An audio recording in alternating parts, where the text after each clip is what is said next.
what you said, Jay.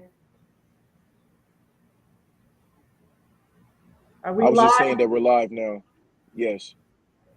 Okay. Good evening, everybody. We've had some technical difficulties, so sorry for starting late. We are live now, apparently. Good evening. For the last few days, many of us have acknowledged and celebrated the Juneteenth holiday, which acknowledges the day, July 19, 1865, when it was announced in Galveston, Texas, that slavery was over, period.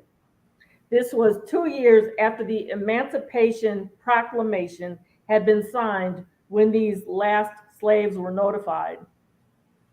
This now federal holiday is fairly new to the US. Senator Cory Booker, a senator from New Jersey, is the one who introduced this bill to recognize this holiday, Juneteenth, which several people have been celebrating it for numerous years. However, he introduced a bill to try to get it a federal holiday. In 2021, President Joe Biden signed this bill into law.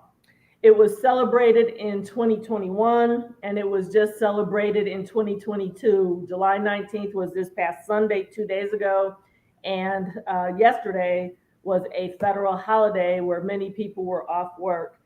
Juneteenth is known as our country's second Independence Day. The first one, as we know, is July 4th, which a lot of people celebrate.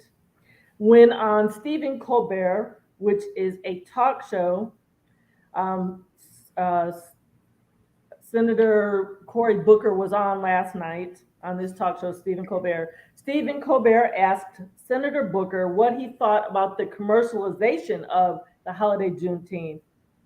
Senator Booker was not very happy. He stated that the commercialization, capitalization, detracted from the message that blacks were and are freed, and that and Senator Booker stated that it cheapens the holiday when you commercialize it.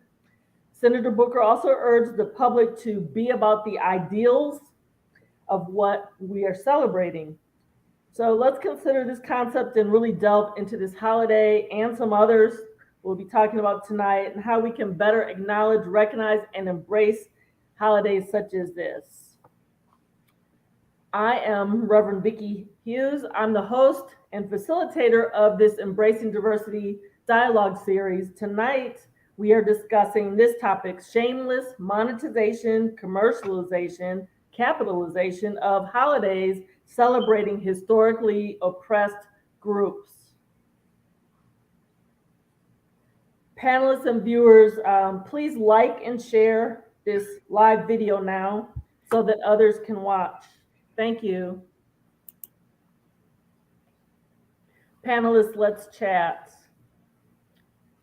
So let's first kind of kick around some ideas here. I have some examples, and hopefully you all do too, some examples of how Juneteenth was commercialized. Does anybody want to go first? Does anybody have any? I have a few examples, but does anybody know of any examples of how companies tried to really profit off of selling some merchandise regarding Juneteenth? Um, Good evening, everyone. This is Evening. Vernon. The first one that comes to mind for me is the where the people were had gotten their ice cream or something in Walmart and were trying to sell it. Um, and because of the outrage and the pushback from the public, the outcry, the backlash, they actually Walmart actually pulled it from the shelves, and that was totally shameless and crazy. But then I've seen all kind of just locally here in the metro area, um, people doing specials and doing different things, um, not necessarily make awareness, but to make money uh, off of Juneteenth. Of course, there's a million bajillion. Metro Atlanta is the home of the knockoff T-shirts, so there's a million bajillion Juneteenth T-shirts uh, floating around, and I guess the thing with the ice cream thing was that it was very disturbing that they actually um, tried to legally get a copyright or patent or whatever, did something in terms of intellectual property.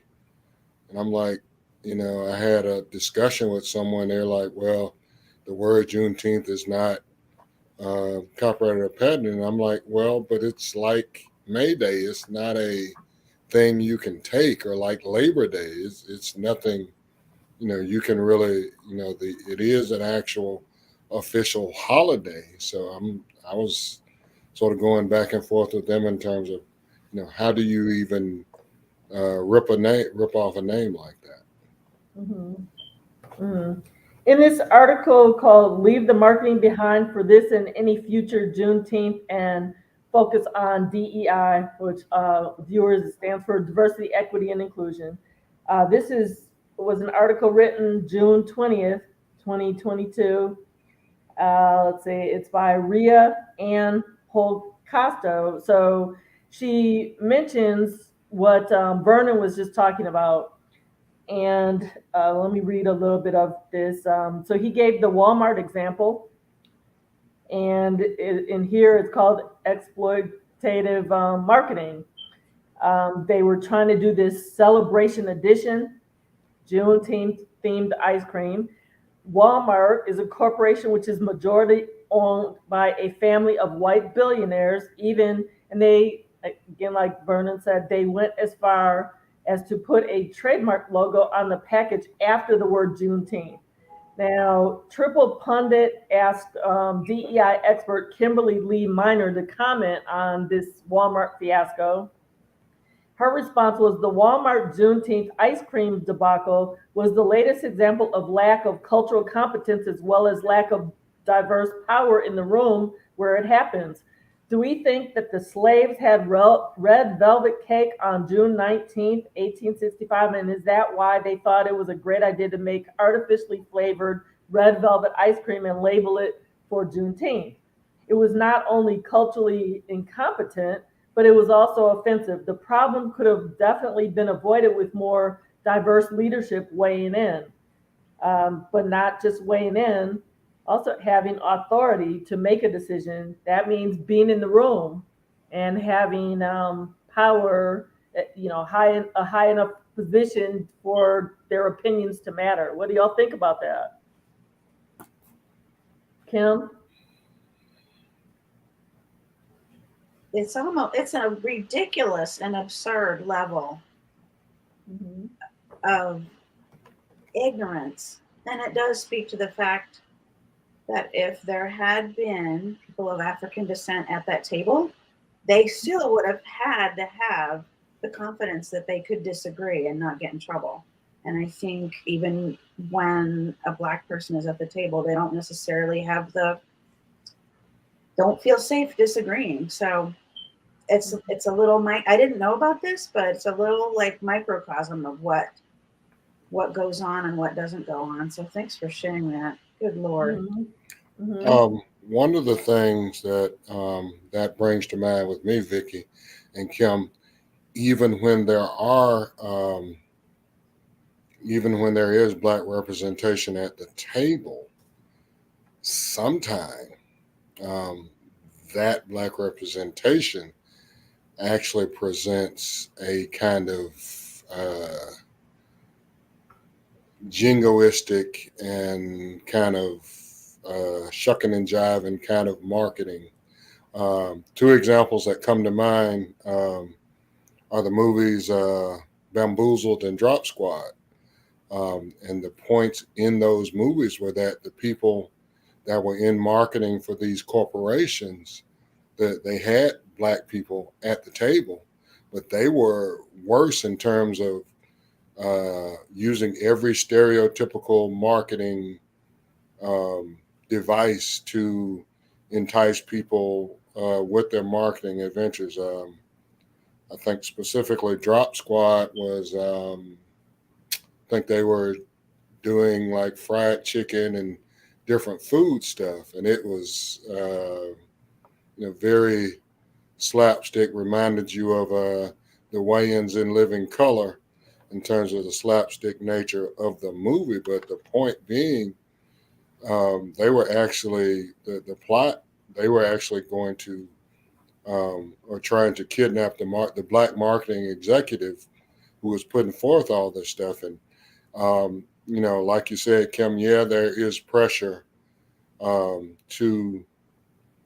do these stereotypical things, but you got to sort of stand up and prove your point. And part of the thing, with this whole the way things like that are done is people, those a majority of the white executives don't see, they still see Black people, Black markets as a monolith and do not segment in terms of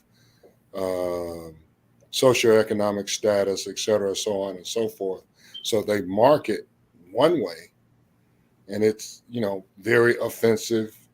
And I've got a list. I have a growing list of places I don't shop, places I don't eat, because of things like that. So yeah. Here's in this same article. I have two other examples here. You're talking about the shucking and jiving mentality, Vernon. In this article, it says an Amazon facility could have benefited from different advice, marketing advice, basically in 2020. This was before Juneteenth became a federal holiday. But it says it offered its majority Black employees chicken and waffles in celebration. Though the educational piece certainly would have been reversed had management listened to and learned from its workers. And then further down, Sybil R. Williams, the director of African American and African Diaspora Studies at American University, encourages employers to do this, to avoid such culturally insensitive mistakes by having conversations with their Black employees. If they had just asked them, what is appropriate. Another example I have is, and this is even more ridiculous, and this is definitely the shucking and jiving type of mentality.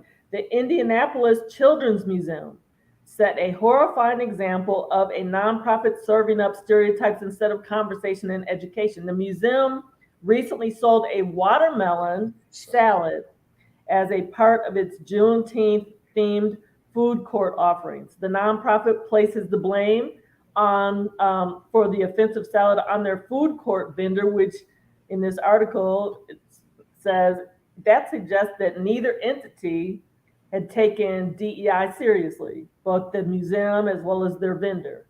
Watermelon salad. So, and then, after that, it says both of these business entities would do well to take the rest of Kimberly Miner, who is the diversity, equity, and inclusion expert, to take her advice personally. And it says they can also use Juneteenth as a catalyst if necessary to make the work culture more inclusive. So do you all have any other examples? I have one more. Let's see, I think it's on my phone, but can you all think of any others related to Juneteenth? We're going to talk about some other holidays as well, but just wanted to talk about Juneteenth first since it was just 2 days ago. Can you think of any other examples? I'm floored. Yeah, I can't believe we don't know better. yeah. Oh yeah. I can't think of any more, Vicky. I haven't seen, and I sort of searched in general. But the watermelon salad seems to be the most, that and the ice cream seem to be the most egregious ones that were, and got the most attention. Um, and it's like, Right. okay, really? I think of all the examples we've talked about, I think the watermelon salad is the most offensive for me.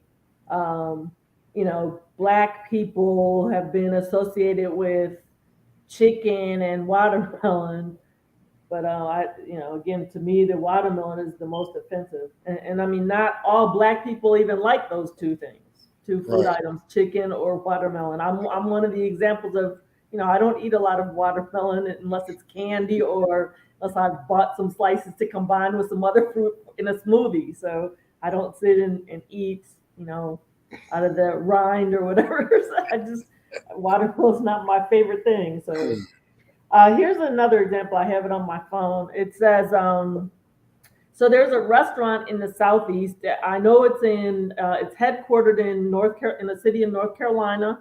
So it's in the state of North Carolina, in the state of Tennessee, and in the state of Georgia. The restaurant is called Tupelo Honey. It's Tupelo Honey. Again, it's a restaurant chain in the southeastern U.S. So on there, I actually ate there recently, and they have really good food. However, when I went on their website, as I was making reservations about a week ago, I saw something advertised they were doing something for Juneteenth Day. So I found it again on they have a Facebook page. So it says, and this would have been, let's see, it would have been on, I guess it was posted Sunday morning. It says, today we recognize Juneteenth on its second anniversary as a federal holiday. Commemorating the end of slavery in America, Juneteenth has been celebrated for over 150 years.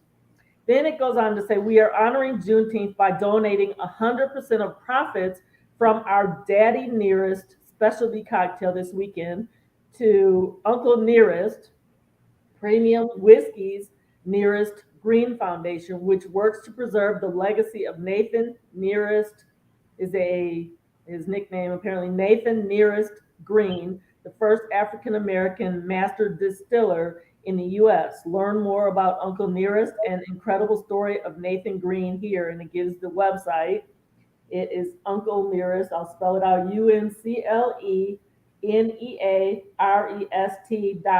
UNCLENEAREST.com/history.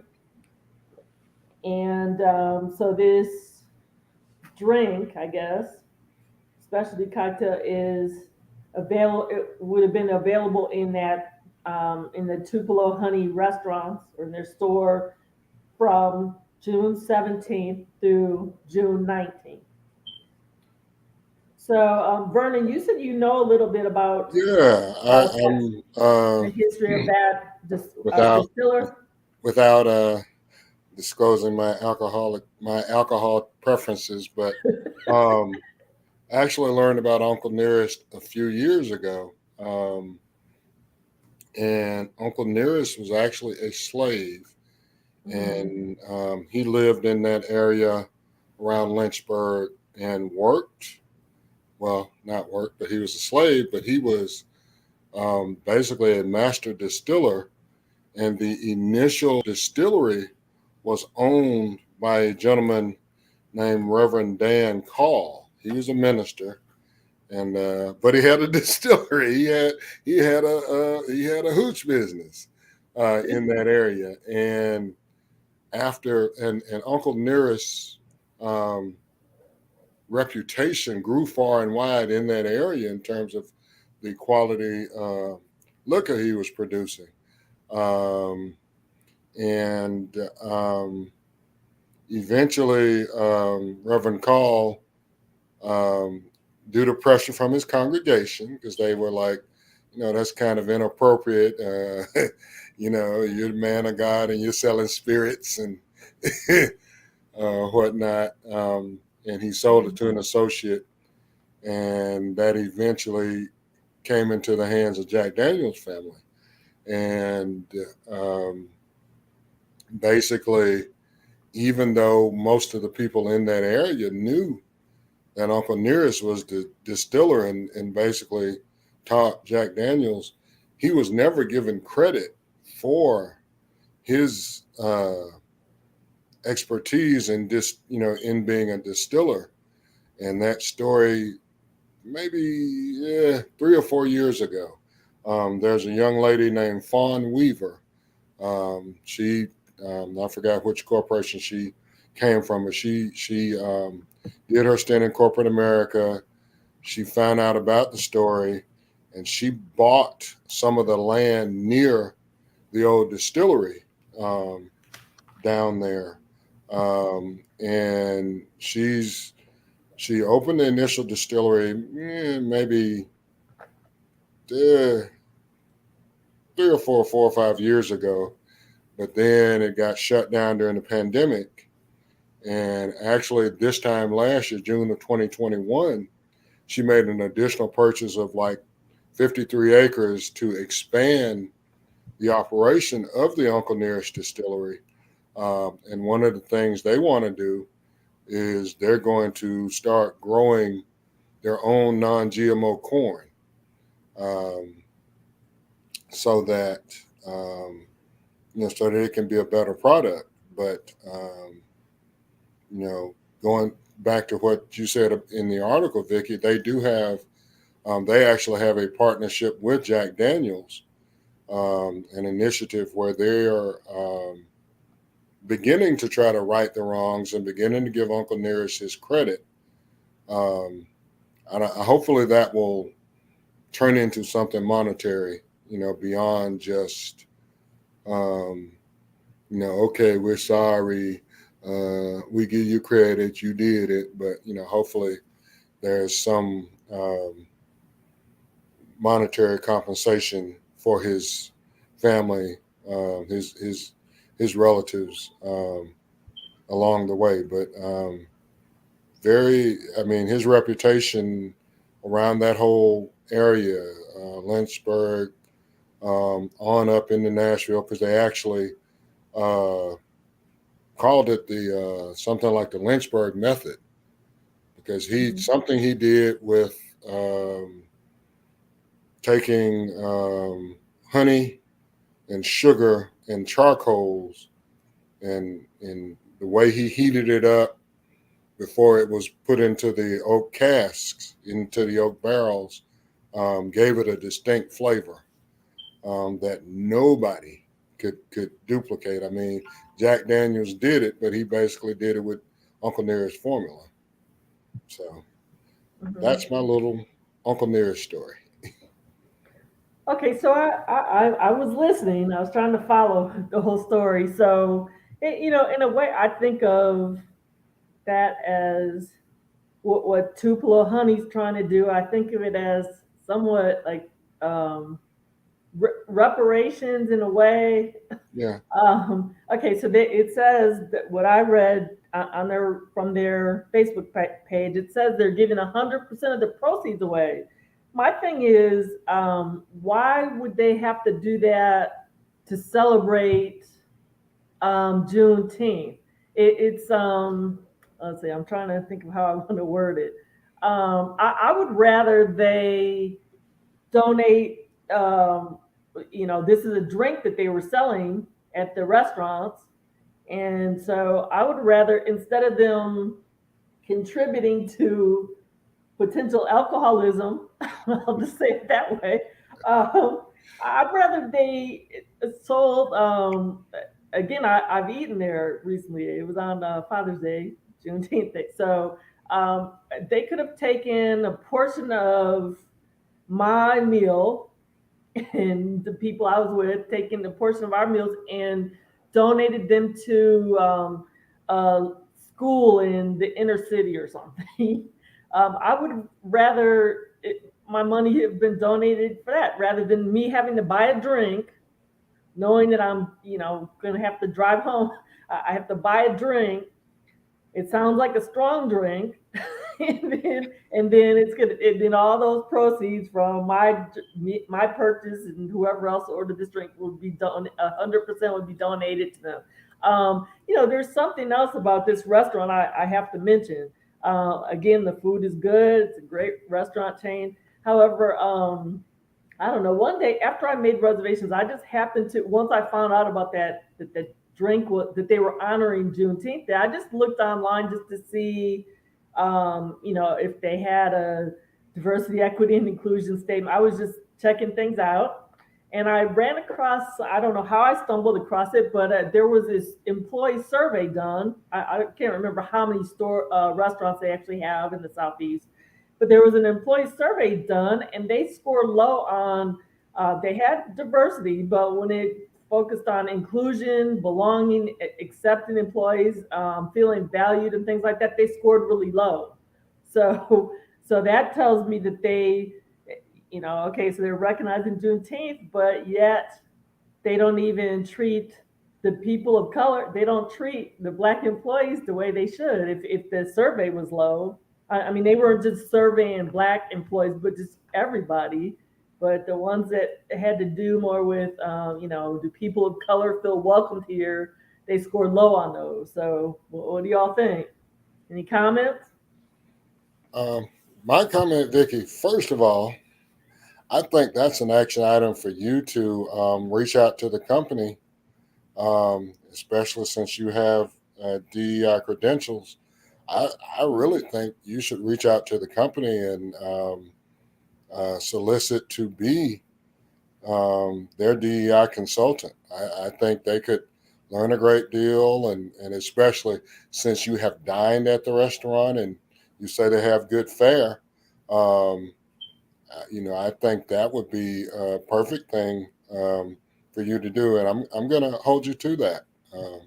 Okay, I've considered it. So Okay. you just confirmed a thought I had. Okay. So, Okay. Kim, thanks. I think it's fantastic to go and check those things. In fact, just rolling back a little bit, Vernon, I don't know how public you want to go with your list, but I would love to see your list of places you don't want to go.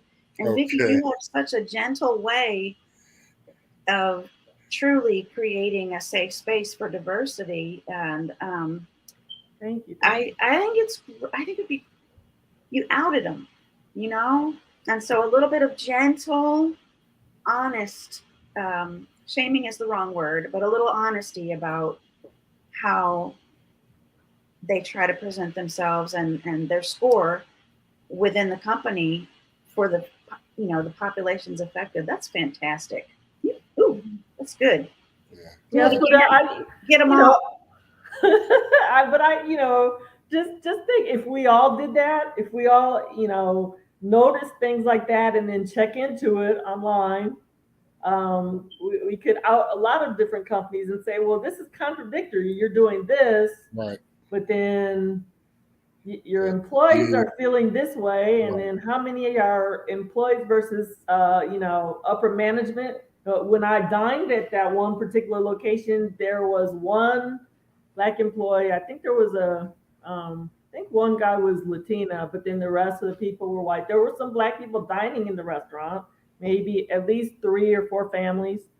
So they do have black patrons, so it would be nice if they had more, people of color Right. employed there. They need because they have more than one restaurant in that chain. There could be some management people who are people of color as well, especially if they're donating 100% of Right. Right. proceeds to a black distillery. Hey, Vicky, I just sounds want like a partnership, right? I want to thank you for saying that that's everyone's job. It's not just Vicky's job. You have the expertise, but yes, it is everyone's job. Thank you. Absolutely. Absolutely. You were talking about other examples, Vicky, and it just sort of hit me. And the place has been closed 30 years, but there's a place that used to be open in Smyrna, Georgia, called Aunt Fanny's Cabin. Aunt Fanny's looked like an old throwback kind of plantation type. I mean, it was a cabin, and it was named after a black woman because she was the cook. And how can I say this? She had I guess, the mammy thing going. But, and I remember it because I lived in Smyrna, Georgia. Yeah, a little more than 30 years ago, but I remember going by there. And one of the things that they did, their stock and trade and their marketing scheme was a throwback to the old South. So they had the busboys, um, the waitresses, everybody sort of dressed in that kind of plantation kind of attire.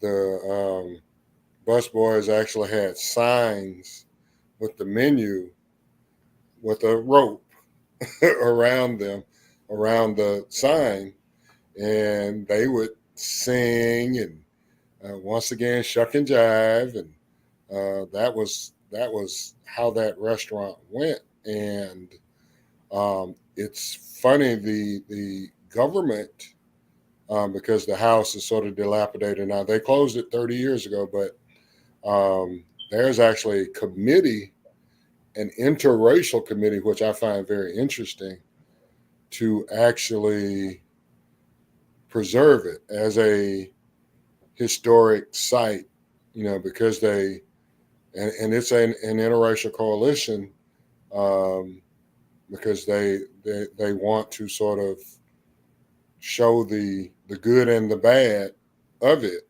But you've had some of the former employees, because I just remember um, different articles, around, because it'll come up every once in a blue moon.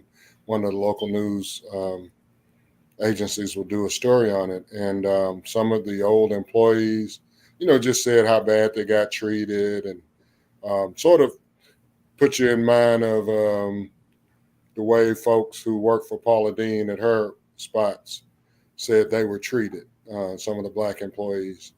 But yeah, I just thought about that one, in terms of, that same kind of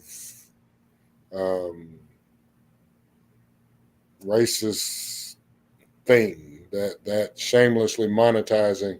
You're monetizing the old South way of life, and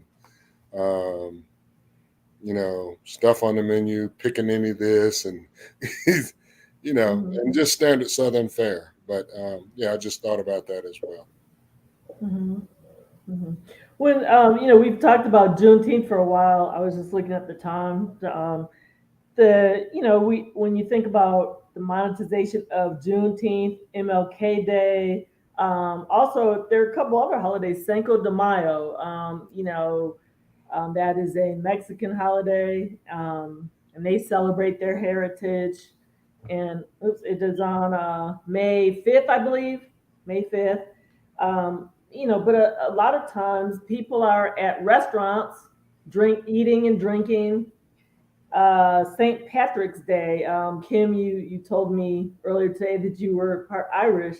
St. Patrick's Day is a day when, let's see here, that is March 17th. That actually is the death anniversary of a patron saint, St. Patrick. And that the day, St. Patrick's Day, commemorates St. Patrick and the arrival of Christianity in Ireland, and celebrates the heritage and culture of the Irish in general. People wear green, or they have shamrocks around. There are parades, festivals, music, dancing, eating, and drinking. But just I'm bringing this up because that's not a black holiday, but yet people commercialize off of it. People go out eating and drinking, so a lot of restaurants, their profits go up on March 17th. What do you think about that, Kim? I mean, I don't care what has turned me against St. Patrick's Day is that I just don't want to be in any space that's not plenty diverse. And then when you have a space that is not only not diverse and people are drinking, that can, turn into a very bad situation. And I don't mean to be a goody two shoes, but I just don't like to have any truck with much that isn't diverse. And that is a big old white holiday. There's no, I mean, I love Ireland. I love the music. I love the culture. Um, but I just want to be very conscientious about where I spend my time and where I'm around a bunch of people drinking. So thanks for calling on me about that. Mm-hmm.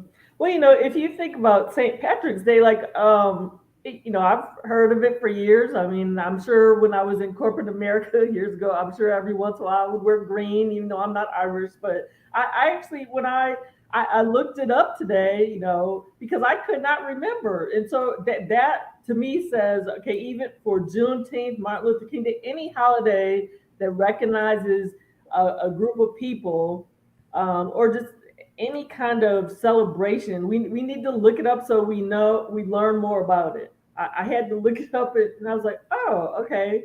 I'm sure I learned what St. Patrick's Day was about maybe in middle school, high school, but I had to remind myself, what is that holiday for? So people need to do that again, like I'm saying, for all holidays. What is I think another person is waiting to get on. Vicky, Yes. can I just saying something regarding that education?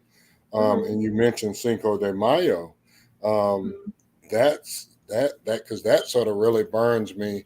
People think Cinco de Mayo is Mexican independence, and it's Mexico's independence. Is celebrating Bala Puebla, Mexico's final break from France.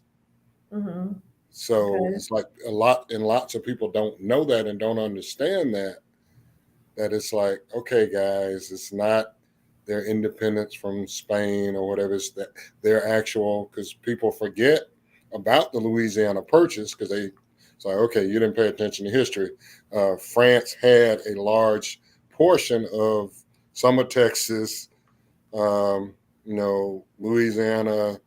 and almost part of what is lower Delta Mississippi. So I think just to reiterate what you said about people being aware and educating themselves, that is not.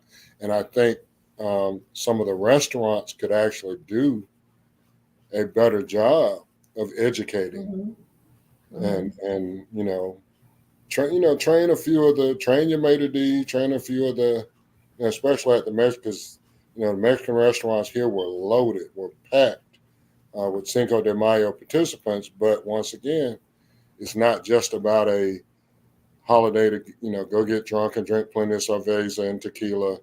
It's actually something relevant in Mexico and France's history of that particular battle, because that whole Southwest thing, the Alamo, all the epic quote unquote battles and struggles, and Texas and their independence, and we're our own state. It's like, okay, whatever. But it's all relevant. One of the things, let's see, I was saying, when I was taking notes earlier, I was saying something about I wrote down something about the downside of marketing, profiting from these holidays versus educating about the holidays and the target population the holidays have to do with, and then the holiday significance. And I was saying some of the downside to doing those things is, let's see, I wrote down, you're dismissing, ignoring the target population, in some cases being disrespectful, like offering watermelon salad. I said that, well, some holidays, you get the day off, but then, if you are vacationing or doing things that have nothing to do with what the holidays means, and you don't watch the news to see specials or celebrations, parades about it, then you're not really honoring the holiday that you've taken, that you have, you're sitting at home or on the beach or wherever, you're you're just doing your own thing. You have the day off, and some people are getting paid for those days off. And then there are situations where some people want to celebrate a holiday because it has to do with their ethnic group, with their heritage, their culture, and then they can't even get the days off. So, what do y'all think about that? The downsides of having these holidays and celebrating or not celebrating the right way. What do you think? Can I jump in with another holiday? I just Yeah. when Vernon talked about the Southwest a couple of years Mhm. ago, there was a some colonizers adobe out in California, and the young lady who was doing the education and interpretation at this, colonial pueblo or whatever it was, she was going to have the children come in and do sugar skulls for the Day of the Dead, and the poor thing got piled on because that is a holiday that some people take very seriously and is very meaningful for them. And to trivialize it, not that children shouldn't be educated about it, but it's more than sugar skulls. And it's probably more than you want to go into in a 30-minute children's interpretive program at a white owned historic building. So that was another example. And then I've got to think about the other question that you just asked. So I'll pass. Mm-hmm. Okay. Vernon, Hmm. want to say anything Uh, about the downside of marketing and commercializing versus educating? Unfortunately, oh, I got to plug in real quick. It is and I guess it's sort of how can I'm trying to say this nicely. Sometime, unfortunately, some exposure, and some people say this, some exposure is better than none. Um, and once again, I think it's incumbent upon, yeah, we want the corporations to be good citizens. And, if they know better, then they should do better. But sometimes, once again, I think we need people like yourself and like all of us, but actually speaking to them and trying to get audiences with them to keep it from being such a degrading kind of this is what we're celebrating these holidays, and we're just seeing it in terms of monetary gain and not really respecting, because like Kim spoke about Dia de los Muertos. I have some friends that are Latin or Hispanic or whatever, and we actually have talks about the religious significance and the culture. It's because it's a cultural and religious significant holiday, um, and it's unfortunate that once again the people at the top that don't look like us are the ones that are the bottom line decision makers. In terms of, oh well, it's not generating revenue, blah blah blah. But there are some things that it's just the right thing to do as a corporate citizen. And the way they make money, it's like you'll make your money up somewhere else. You just do the right thing. Like, I don't know if you remember Vicky, but and maybe you, Kim, Ebony Magazine used to have Schlitz Malt Liquor Brewing used to run a series called Great Kings, and they actually had several of the different great kings of African civilizations, and it would be a beautiful full color um, layout, like a 2-page thing, and you could actually pull it out of the magazine, pull it out of Ebony especially when it was full size. But it was Schlitz Malt Liquor, so it's like a double-edged sword kind of. But at least they were doing something. It's tough. I'm laughing. I'm laughing, Vernon, because I'm sitting in my condo and I have a framed print of something called Great Kings and Queens of Africa, and I'm wondering if it came from there. I grew up in the Milwaukee, Wisconsin area. My parents lived there several more years after I did. They didn't retire and move down south until, several years later. So I'm just wondering if this poster came from there. We had, when I was growing up, there were, I think, 4 breweries in Milwaukee. So, and Slits was one of them. So that's funny. It looks like Vernon is frozen, so I don't know if he even heard me. But I'm looking right at the poster. It's over my kitchen sink. Great kings and queens of Africa. Well, if it is I don't know who's profiting from the sales of that Schlitz malt liquor, but if it's an African American magazine with beautiful African American art, that's great. Mhm. But maybe Schlitz malt liquor, who knows who's at their corporate table, right? Who knows who's Right. okaying or driving that sort of marketing? Mhm. Well, I'm not sure about Slits, but I know Miller Brewing Company, there were several Black executives there, years ago. I don't know what it's like now, but when I was growing up, there were several Black executives, like senior VPs and, top executives there. So, okay, it looks like we lost Vernon. So, uh-oh. Oh, it looks like, he just sent me a text that says he's rebooting his computer. It crashed or something. Okay, so when you talk about the downside, let's see. What time is it? We have about 35 more minutes left. So, Kim, you and I can talk about ways that society can better honor these holidays like Juneteenth, Martin Luther King Day, Cinco de Mayo, St. Patrick's Day. Trying to think of some other ones that are federal holidays that we all know about. They come and go each year.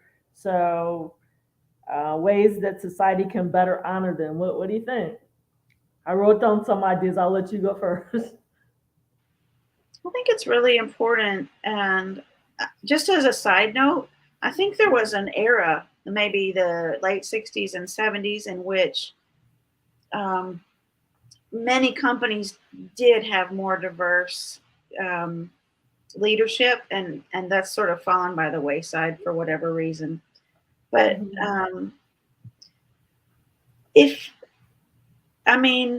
public libraries are a really good resource for families who want to ensure that they are honoring, especially with children. Like, everybody has this opportunity to learn about these holidays through these beautiful, beautiful children's books or through well-written nonfiction for grown-ups. And so, you don't want your kid going out into the world.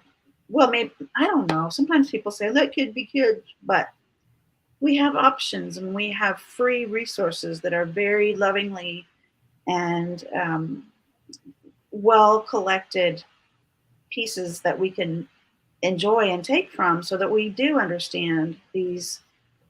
And I think, yes, if we could be in conversation with the groups that are celebrating these holidays and ask what's appropriate. But that gets into dodgy territory too, right?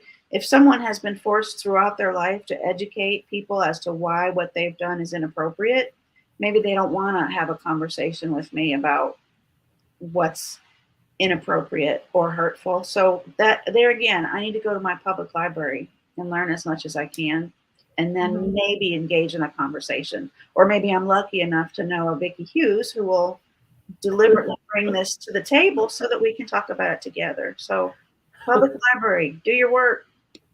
Well, and viewers, Kim is actually a former librarian, so she knows her stuff. And you're right, Kim. There have been the libraries I've been to have had displays for various holidays. Um, you know, um, I know that they have one for it's not necessarily for Martin Luther King holiday, but for the whole month of Black History Month. A lot of books are displayed in libraries. And can you think of which other holidays, like a whole month's worth of a display is out on a table that's usually up front as you walk into a library branch? But can you think of other holidays where things are highlighted? I Any. think It depends Okay. how in tune their librarians are, their collection developers Okay. are. But I mean, we Mhm. have women's history, we have Latinx Mhm. history, we have LGBTQ history. Mhm. Mhm. It's really great when a collection developer has their eye on that prize of helping people understand diverse cultures in that way. It's a Mhm. beautiful thing.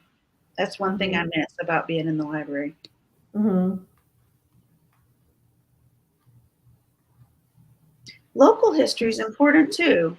Mhm. Actually, it's um, and learning how to participate in your local community as well. And Mhm. often libraries are a great resource for that. Yes, yes, absolutely. Some of the other ideas I had were, well, better news coverage.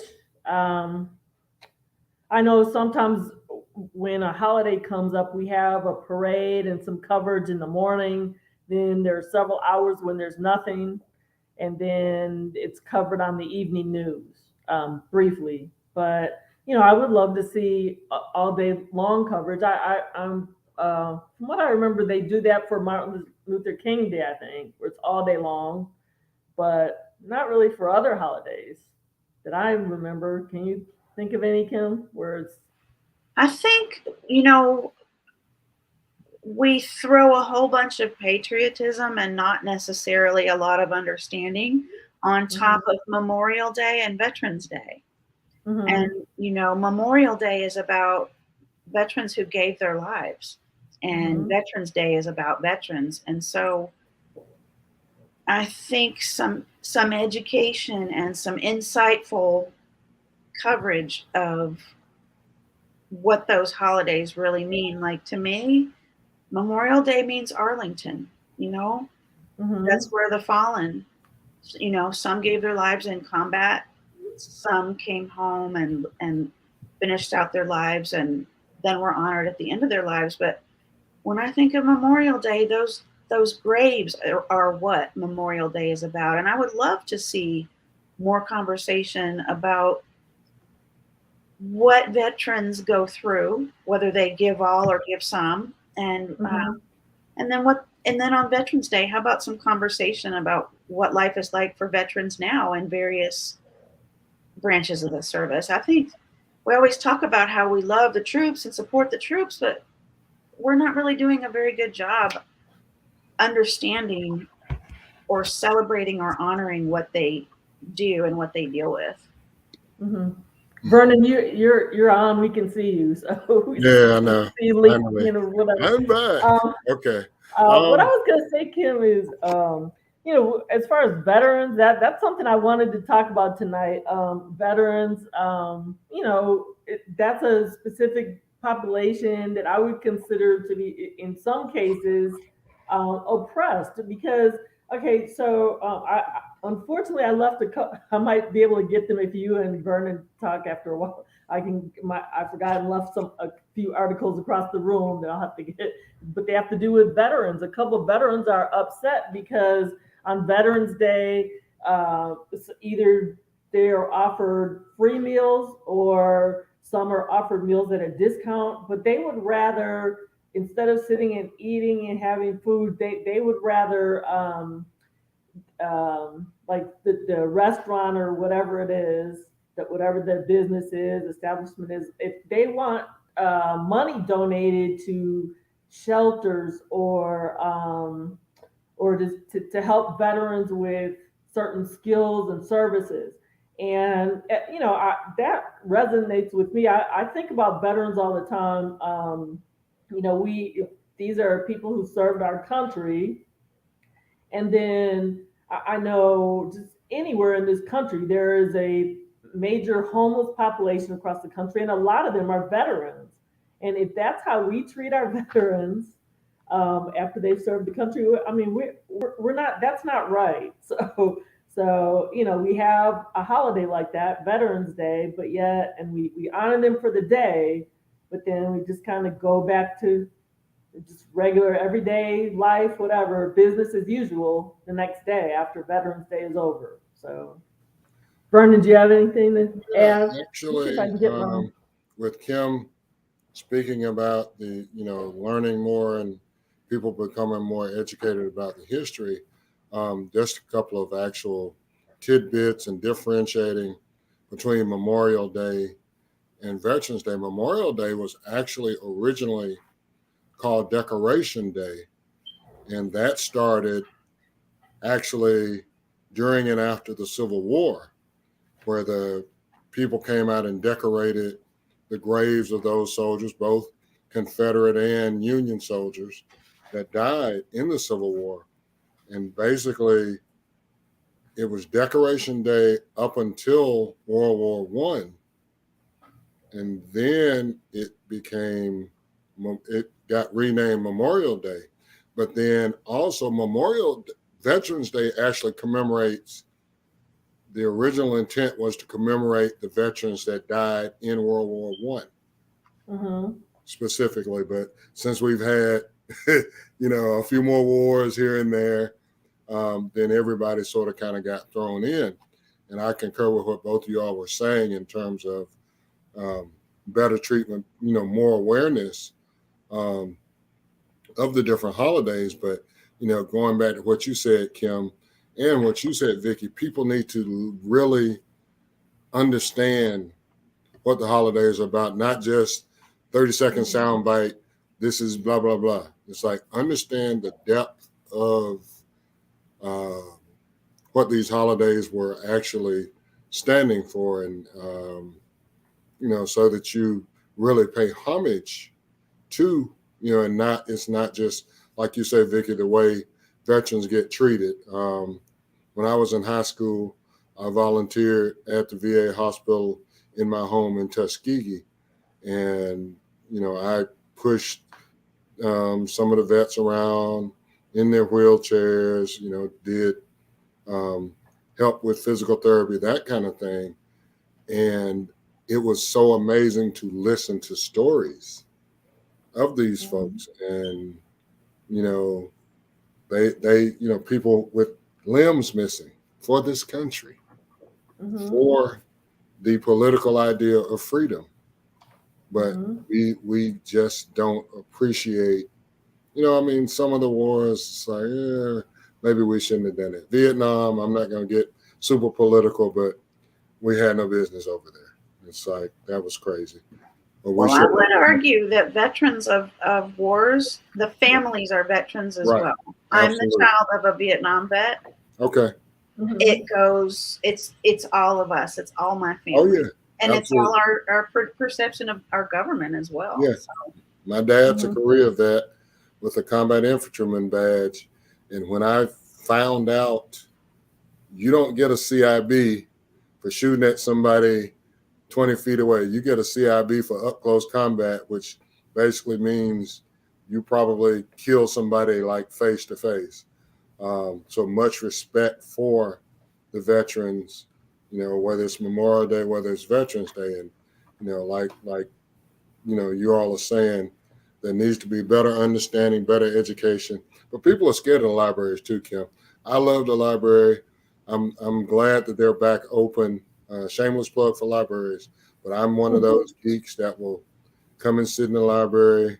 And I'll say this. I actually don't necessarily like the fact that you can actually get on the screen and look in the computer. I knew the Dewey Decimal System. I could go in and say, okay, this is section number. Okay, go into the card catalog. Do that. That's how I learned. But Vernon, you're dating yourself. I know it's bad, isn't it? We're almost 60 years old. So Vernon is a former IT person. Kim's a former librarian. I've had various jobs. I'm a major researcher and reader and writer. So yeah, the library is great. And we don't have to go down this road, but another example of something that we are slowly educating ourselves about is what Thanksgiving and Columbus Day meant to non-Europeans. So no, we don't have to go there. I think we all kind of know, but we don't understand what the implication was. You can talk about it, Kim. Go for it, Kim. I'm such a downer.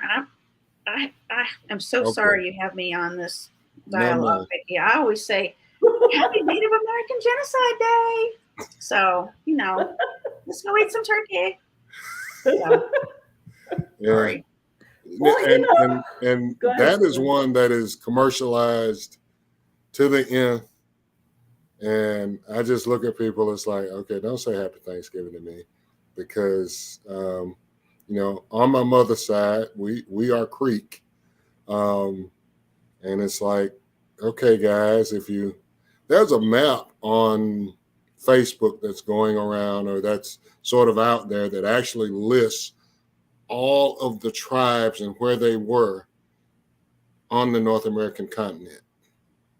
And it's like, wow, they took a whole continent, started at the coast, and moved all the way across to the other coast, and took all the land, all their way of life, all of their traditions. And it's like, okay, Manifest Destiny did what? It wiped out, and you think that God actually ordained that? Okay. And I'm going to stop there, because Well, I'm going to make my comment that I made during the last dialogue last month when we were talking about racial trauma, and then we started talking about replacement theory that has to do with immigrants. Well, some Caucasian people feeling like immigrants are gonna take over, but my comment is the same as last month. We're all immigrants. Anybody in this country who is not Native American is an immigrant, period. No matter where we came from, which continent, which country outside of the US, we're immigrants. So, and some of our immigration was forced, but yes, absolutely. Some was forced and some people came voluntarily. Yeah. But speaking of that, okay, so we have Juneteenth and Martin Luther King Day for that celebrates Black people, African Americans, and then Kim is she's Irish, so St. Patrick's Day. I have some friends who are Mexican, Latina, so Cinco de Mayo. But then I can't think of any day where like Italians or Greeks, and I mean no specific day that's like a federal holiday where other cultures are celebrated. So I just find that to be interesting. Some are, some aren't. So I wish that all of us would get our one day federal holiday. So, Is St. Patrick's a day off? Or do um, they just celebrate it on a weekend so that they can fully enjoy? I don't know. let me see. Vernon, do you know? I I think don't it's know the if it's a federal. national holiday. I know it's on the Let's see. calendar, Yeah. and lots of Actually, people. I guess it isn't. I remember years ago. I think I did. I was working on March 17th. I forgot. Yeah. Lots of people celebrate in places like Savannah down here. It's a major party in Savannah, St. Patrick's Day. Green beer flowing. They actually, I think they color the river green as far as they're able to celebrate. Like, okay. And so, are all residents of Savannah welcome at that celebration? Oh Because yeah, that's a diverse town. yeah. It is a very, people from out of town come. I've got a couple of buddies that go on a regular, because they're like, okay, I know I'm gonna go, and I'm gonna drink until I'm not sober. So they love it, and But that's is one the of their traditions. diversity of Savannah embraced as well? That's what I'm wondering. Yes and no. They have issues. I mean, like plenty of small southern towns. It's fighting against its past, against the ghosts of its past. SCAD is there, and the things their students are doing in terms of their arts and design and stuff around the country is just awesome. But it's an interesting place.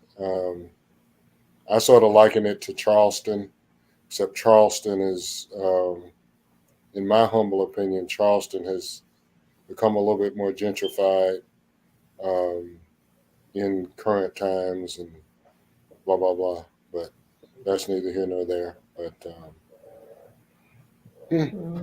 Hmm. Well, let's see. We have about, let's see, about 25 more minutes. We started about 8 minutes late, so I was going to go until about 9:08. It's 8:43.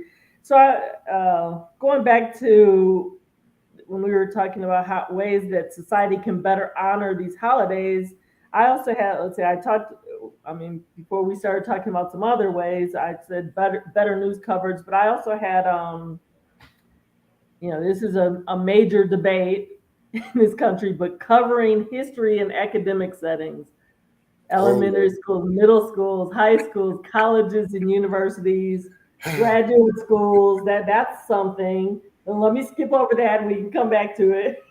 I have just dignified treatment of oppressed groups in society. That's something that we need to do, work on. And then more focused diversity, equity, and inclusion and belonging initiatives in the workforce. So those are some of the ones I had. We can go back to any of those. well, all of that, Vicky, Or because you have extra ones. because Mhm. one of the, with all of these Southern legislatures enacting these CRT bans, when I mean that's the most unintellectual thing. It's like CRT is not taught anywhere, guys, except in law school and maybe some professional schools, graduate level, maybe Mhm. psych or something like that. But other than that, it's like it's a bald faced lie from the jump. And you trying to, we don't want anything that's gonna make white kids feel uncomfortable or blah blah. It's like, huh? So you don't want them to understand the history that, maybe possibly their daddy and or their granddaddy and or their great granddaddy might have been a member of the Klan and might have been a member of a lynch mob. Yeah, it hurts, but guess what? There are relatives, there are ancestors of mine that were victims of said lynch mob. So what do you think, that hurts a little less? Or, and the whole thing about get over it? No. Mhm. And Mhm. not to to go there, but to go there, um, if you can't educate, we're seeing the results of people who are just dumb and can be led like by sheep by what's going on about the January 6th Commission. We're seeing the results of that. Some of those people are getting harassed. It's like, wait a minute, help me understand. You don't want the truth. You don't Mhm. want to know the truth. You've got Mhm. that person on tape saying what he wanted. He committed a crime on tape according to Georgia state law. It's a no-brainer, but it's you're dooming your children and the future to ignorance Mhm. by lack of knowledge. And it's like, come on, y'all. Come on, let's, I'm very concerned, Vicky and Kim, that because I'm seeing this resurgence in the Proud Boys and some of the senators and Congress people, being parts of these organizations or on their periphery, that we're going to start seeing lynch mobs again, for real. Mhm. Yes. And why is In the it that South. Germany, it took Germany like 6 years to Right, get rid of all their Nazi symbolism, to right. really come to grips with what was done in the name of the German government. And here we are, 150 years Yeah. later, and we can't pull it together. It's It's like my First Amendment right to, it's like, okay. well, the law does not protect incitement to violence. Right, absolutely So not. you can Which, take somebody to court. yeah, You can't take them to court for being an ass. Right. excuse my language. You can take No, them to no. court for threatening or causing harm. I think everybody's state code has legislation for making terroristic threats, and then there's federal stuff, especially if you use the phone or any interstate communication. It's like federal case. So Absolutely. I just hope that the Justice Department has the guts and the courage to begin prosecuting some of this foolishness and lock them up. Lock Mhm. them up. Lock them up. I'm sorry. Oh gosh. I was listening to y'all. I was just looking at something. I guess I googled federally recognized ethnic holidays that would educate everybody so that we don't have this ignorance and this hatred towards other groups of people. But I just see when we talked about some of the days like Juneteenth and MLK Day, St. Patrick's Day, Cinco de Mayo, but it says different months. In May, let's see, February Black History Month. Well, this is a gender thing. March, Women's History Month. May is Asian Pacific American Heritage Month. June, LGBTQ and Pride Month. This doesn't even get a whole. Oh, it does get a whole month, but it's not like from the 1st through the 30th, the 31st. It says September 15th through October 15th is Hispanic Heritage Month. Let's see, October, National Disability Employment Awareness Month. November is Native American Heritage Month. Don't even hear about that one. Wow. November 11th, but we talked about Veterans Day. So yeah, you don't hear about Native American Heritage Month. So for our viewers, panelists, it's in November. Where are some other ones? The Hispanic Heritage Month. Don't hear about that. And again, it's from one middle of the month to the next middle of the month, September 15th through October 15th. Asian Pacific American. We don't hear about these things. So, but, and it's, let's see, this was under Holiday Calendar and Heritage Months, your resource for holidays and cultural events updated regularly. But then if you don't know to look it up, if it's not on calendars, you wouldn't know. I mean, I looked these things up for tonight's dialogue, but most people aren't just randomly Googling these things. So, Well, and we have people in America who maintain their own religious tradition.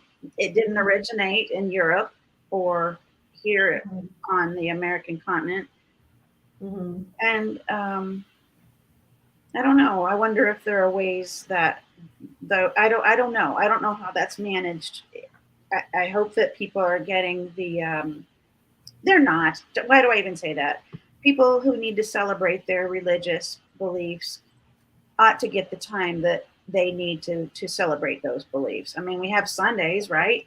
Mm-hmm. We should have other holidays for other groups of people who aren't necessarily in the majority and for whom their spiritual tradition is really important to them. Mm-hmm. Well, that's something else I wanted to talk about, but I can't think of any religious holiday other than Christmas and Easter, which have to do with Christianity. Those are the ones that are highly commercialized, since we're talking about that tonight. Hanukkah and some of the other holidays, they're not necessarily commercialized that I know of, unless you guys know of something. So in some ways where they are. They're not even really publicized that much. Well, I mean, I do see displays and stuff when I'm in Kroger, especially one of the things, the way, well, in Metro Atlanta, certain areas for the stores, certain areas, especially around Hanukkah, there's a Kroger that's in Toco Hills in the Briarcliff area, Vicky. I don't know if you remember, but there's a sizable Jewish population in those areas, and their deli is always, anyway, it's got anything and everything, latkes, gefilte fish, you name it, anything in terms of diet. Their greeting cards, and there's always a lot of Hebrew/Jewish greeting cards, and it's sort of by store. And now I know the local Jewish community in Metro Atlanta is they celebrate. Now I know a few Orthodox folks that are Judaic, and they're out for all of the high holidays, and it's like, it's a given, it's an understood. Even some of the folks that I know that practice Islam, they have to push their management on it a little more. But just simple things like going to pray, because they pray 5 times a day. So they, go into having a enclosed space where they can go and pray.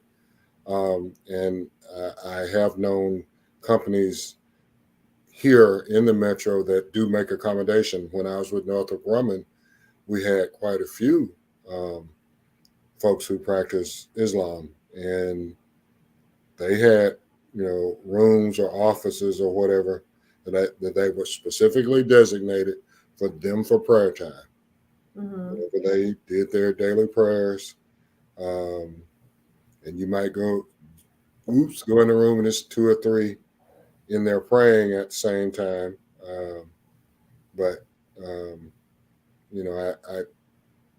I don't, like you said, Vicky, it's not as popular. It's definitely not as widespread and as the so-called Christian holidays are celebrated and basically institutionalized in our so-called separation of church and state. But I'm gonna leave that alone too. Well, Vernon, you were talking about a specific corporation, Northrop Grumman. I think about. I mean, not every corporation has this, and they should. There is a company here in East Tennessee. It's Eastman. Okay. Years ago, it was Kodak or Eastman Kodak. They are. I mean, I'm in contact with some people from there, and one of my cousins actually worked there for several years ago. But anyway, they have something that some corporations have put in place called their employee resource groups. And so if there is a specific religious group that wants to form a group, or ethnicity, Black, Latina, they have different employee resource groups. And so, and like I said, some other corporations do as well. So they meet. The employees have a commonality, and so that kind of thing would happen. Like, if somebody is a certain religion and they want to have a group, then they would meet, get together, and the company would, this is done from what I know, on company time, Right. or maybe after work or something. But it's a way to identify with and belong to a group, identify with people with like beliefs. And things like that. So, they actually had what we called them in what they called them in Northrop Grumman when I was there was affinity groups. okay, And that makes sense. it sounds nice, but basically what you said, it's based on whether it's ethnic or faith based or even interest based. People of different interests, coming together as groups and doing their thing. And that, it was kind of neat because you got to know other people doing other functions in the company. And even some of the, so-called high muckety mucks in leadership, some of them participated. So that was always cool in terms of networking and building, relationships. So. Well, hopefully, like these employee resource groups are in these corporations that have them, these groups. Hopefully, those groups are, as holidays come up or months come up where their ethnicity is highlighted, celebrated, then hopefully they're putting up displays or, having lectures or something to educate on their ethnicity, to teach people, to educate people about who they are, and because it's all about, I mean, it's just that time in this country for us to get to know each other, accept, understand, embrace our differences, treat everybody the same. Yeah. Yeah. So Absolutely. yeah. So Absolutely. we have about 10 more minutes. Does anybody, do either one of you all have anything else you want to talk about? Hmm. I'm just well, first and foremost, I'm gonna go back to saying what I said about you going back to that company. And I really, I'm going to hold your feet to the fire on that. You're going to be accountable to me and Kim. We need a situation report at least a Oh, month from God. now, saying that you've at least initiated contact and tried to conduct a resource. Because I truly um, can see you being, because an outside consultant and someone that could come in and with your expertise, with your heart and your empathy, and the skill set you bring to the table, I think you could make a difference, and begin to get them to shift their paradigm, because and show them that, hey, you guys can still make money, and you can actually make more money because black people consume. Mhm, We like mhm. eating. We like, yeah, everybody. But I mean, just Metro Atlanta, it's crazy here. How many people were here, and how bad traffic was this Juneteenth, this past weekend, because people were here. There were all kind of Juneteenth celebrations all around, and nobody was. There's a few people grilling, but folks were going out and eating, and Mhm. why shouldn't they? What they've got to understand that they've got a paradigm shift to a model where their restaurant business is welcoming to all, because it's going to impact the bottom line. Mhm. Because I mean, I know I tip very well. Me I'm a too. Me good too. tipper, Me and too. I'm not a little guy, so I put away some groceries. But so yeah, so I'm that's my biggest thing. Um, I mean, I've enjoyed our discussion, but yeah, I want you to please, please, please, ma'am, please, because call it I see the vision. I, I'm I'm gonna go Habakkuk. I'm just gonna call it. Write the vision, Vicky. Write the vision. Write Write the the vision. vision. That's I right. hear you. I hear you. Yes, Well, ma'am. well, thank you all. I just wanted to say something really quick. For holidays like Juneteenth, I have gotten to the point, I celebrated. I mean, it's kind of weird because Father's Day was the same day as Juneteenth. I mean, the actual day Juneteenth, but then the holiday was yesterday on Monday. But anyway, what I was going to say is, it's to the point where, although I celebrate, and I've been celebrating Juneteenth since I was either in middle school or high school when I started. I grew up in the Milwaukee, Wisconsin area. They had a big festival celebration every year, so I would go. But it's just different. Like, if I'm at a restaurant or like watching a special on TV or something like that, I feel safe. But then there were different, all over the country, there were different Juneteenth celebrations. I did not go to not one where there were a lot of people there, because I think about the Buffalo grocery store shooting, and okay, here are all these black people congregated in one area. Is something going to happen? Is there going to be a shooting where a white Caucasian person who is hates Black people, is that person going to come and shoot us? You know, I thought about things like that. I did not go to one celebration where might be a lot of people. So, you know, it's really unfortunate because, well, actually, I say this, this is 2022. So, Kim, did we meet last year or the year before? Did we meet in 2020? I have think it we in met, an inscription in a book, but anyway, this is our friend anniversary for sure. yeah, I It's can't a remember. wonderful friend anniversary. What a Yeah. good day. Vernon, Kim and I met. We met at a Juneteenth celebration, and I just can't Oh, remember if it wow. was last summer Okay. or I think it was last year. I think it was last summer Okay. because Yeah, the summer yeah, before that, yeah, I don't think I was ready to. yeah, Yeah, Okay. and I was there to serve. I yeah, was there to represent an yeah, organization that serves. Okay. I yeah, wasn't yeah. there to It was last year. intrude or piggyback. I Oh, was wow. there to Yeah, offer Sweet. yeah. service. It was. Very It cool. was June of last year. But then, you know, I mean, and there were quite a few people there, and I didn't even think anything about safety. But this year, I had to think about that, and I did not Yeah. attend not one public celebration where I normally would have been there. You know, I'm in a sorority, aka. So I don't know. A couple months ago, I was going to order a T-shirt that had my sorority on it and represented, as well as this aka person member celebrates Juneteenth or something, some kind of wording on it. But I never ordered the T-shirt, and I just didn't even think, oh, I'm going to one of these celebrations. There were several, and I didn't go. And So can I roll backward? I'm going to piggyback on that.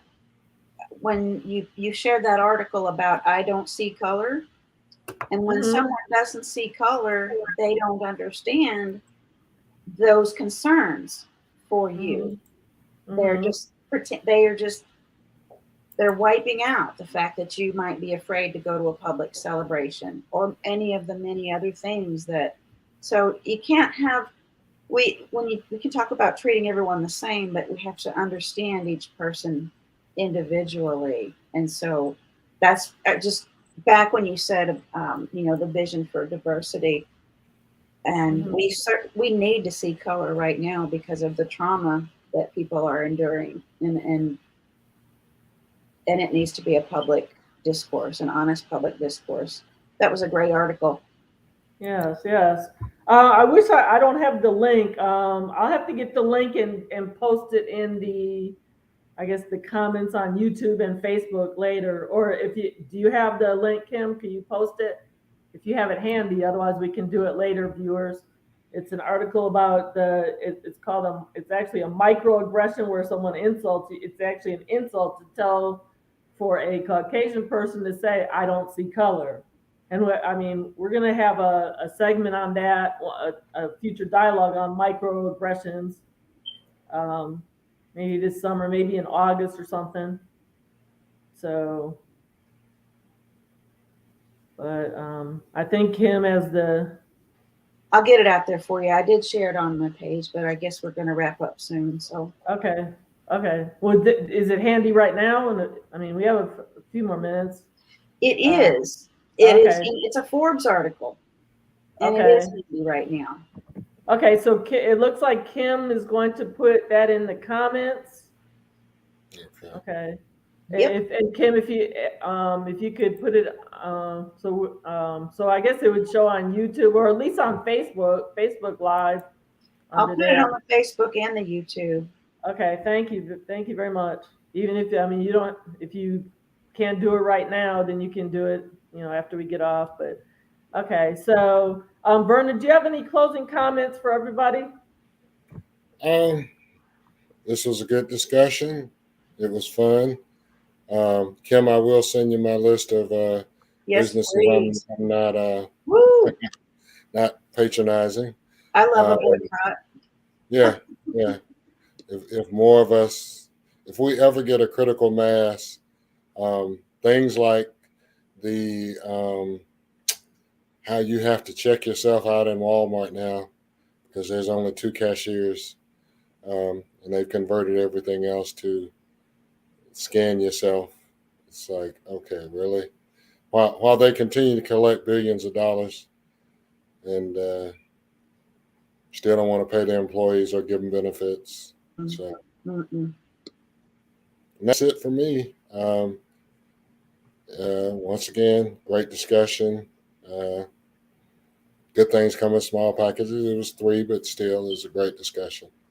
Yes, yes. I think our fourth panelist, Stephanie, tried to join us, and oops, she was going to join us late or something, and I don't know, something happened. So, well, I don't know. Anyway, Stephanie was not able to get on tonight, but a panelist who has been on before was going to join us tonight and was not able to. So, anyway, okay. So, Kim, do you have any closing comments or? I'm No? hunting for the Fanny Lou Hamer quote. Something to do with, if you're concerned about our lack of numbers, Mhm. 3 is enough. You know, Oh. I wish I could quote it. I'm hunting for it on my Oh page. gosh, let's see. I That saw that too. There it Let's is. see. In case you were down about our abysmal numbers, there is one thing you've got to learn about our movement. 3 people are better than no people. So that was that radical discipleship. Yes. Okay. That was a great quote. I saw that on my Facebook page a couple of days ago, I think. Yes. Okay. So viewers, it's about 9:09. We kept you for an hour and a half. Sorry we were late tonight. We had some technical difficulties with StreamYard. So I hope that you all have learned a lot and reflected, and please celebrate all holidays, especially those that celebrate groups of people, individuals who have been historically oppressed. Please celebrate holidays, learn more about them. So thank you all for joining tonight. Thank you, panelists. Again, it was a small group, but we had a profound, impactful dialogue. So I appreciate both of you all, Kim and Vernon. Again, thank you, viewers, and please share this video with your friends, whether you're watching on YouTube or on Facebook. Please share with your friends and family so that other people can watch. Thank you, and good night. Thank you so much. Thank you. Thank you, Vernon. Right. Good night. Take care. Take care, Okay. Kevin. Okay. Thank you. Ciao. Bye.